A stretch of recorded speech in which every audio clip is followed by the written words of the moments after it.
Hi, this is Brandon Bischoff with Canterbury Investment Management. This is the weekly update for February the 17th, 2020. And so starting with the market state, we are still in market state 1, which is one of the 5 bullish market states. And bullish market states are characterized by having low volatility and therefore low risk, whereas a bearish market state would have high volatility and high risk, and then transitionals will be somewhere in between. So a transitional can either have rising volatility going from a bull to a bear, or falling volatility and falling risk going from a bear to a bull. But we are currently in a bull market state.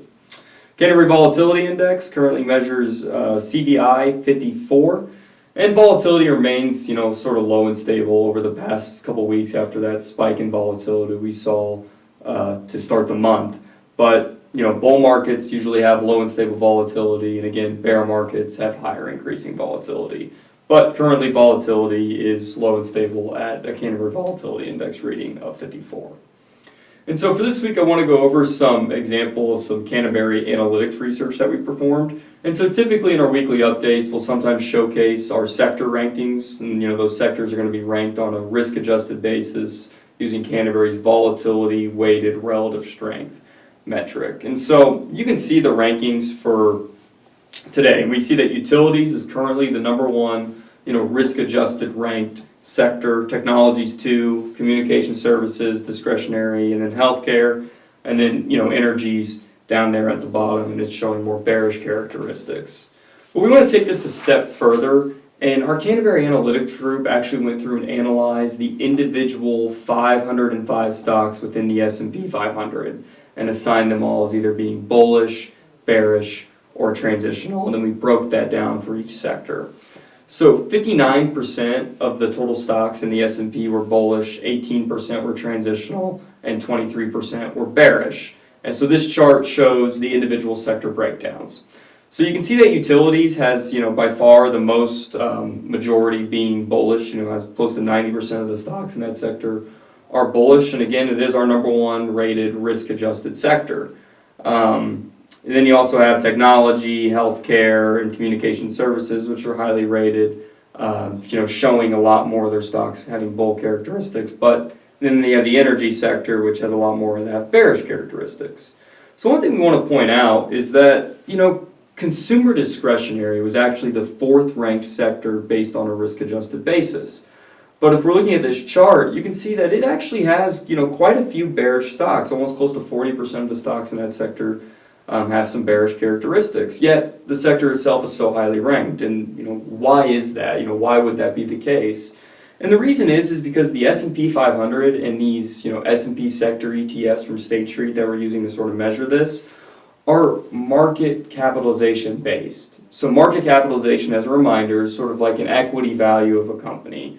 So it's the number of shares outstanding multiplied by the share price. And so Apple and Microsoft on a market cap basis are actually the 2 largest companies within the S&P 500. And therefore, when it comes to the S&P 500's movements, those 2 stocks have the largest effect because they're heavier weightings within the S&P. And so if we're looking at the consumer discretionary sector, it might have a lot more, it might have quite a bit of stocks that have bearish characteristics, but those stocks are smaller. And most of the larger stocks within that sector are actually showing bullish characteristics. And so if we're looking at a chart that's based on market cap, and we look at that consumer discretionary sector, you can actually see that 80% of the market cap within that sector is bullish, as opposed to 11%, which is bearish. So there's actually the heavier weighted stocks within that sector showing bullish characteristics. And if we actually look at the overall S&P 500, 68% of the market cap within the S&P is bullish, as opposed to just 59% of the stocks, and only 12% is actually bearish, as opposed to 23% of the overall stocks being bearish. Only 12% of the overall market cap is bearish.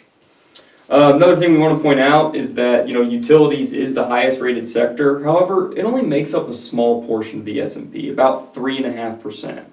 On the other hand, the technology sector makes up 25% of the S&P 500. And just as a reference, last year at this time, the technology sector only made up 20%. And so just in a year's time, it's kind of grown substantially, about 20%, 25% more of the S&P 500's total market cap. So if technology were going to a bear market, you'd actually see the market, take a huge hit, because the S&P 500, it's not an efficient portfolio. It's just an index built to measure market capitalization. It's not meant to be, just sort of bought and held as a total portfolio. And there's going to come a time when, these charts that we showed show more bearish stocks than they did bullish stocks.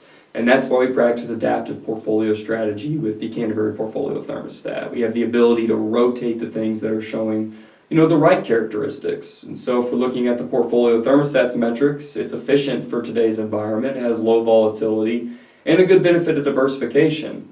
And in addition, it holds many of the sectors we talked about, like utilities or like technology, that are showing a heavy majority of its stocks being in bull markets, like consumer discretionary, for instance. And so that sort of brings us to the end of this week's Canterbury Market Update. Thank you for listening, and I hope you have a great week.